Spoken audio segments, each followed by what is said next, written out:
View है। छत पे आ गया देख। हाँ धीरे अब देखो, अब छत पे आएगा। ये देखो, ये पूरा सफ़ेद हो गया। ये रात सुबह तक में घेर लेगा। तुम दिख रहे हो उसमें?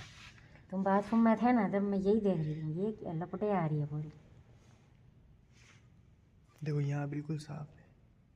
ये बीच में बिल्डिंग है ना पूरा, लेकिन ये फिर भी देखो ऊपर से आ रहा है। अब आ रहा है, अब आएगा इधर। सुबह तक मैं यहाँ भी तुम्हें धुंध दिखेगी लोबी में। तो इस साइड से क्यों आ रहा है पानी है ना, पानी? तो इस साइड है। पीछे से पानी है सब। नहीं, पर ये तो इधर से आ रहा है ना। तो गाइस धन्यवाद आप सभी का यहाँ तक के देखने के लिए।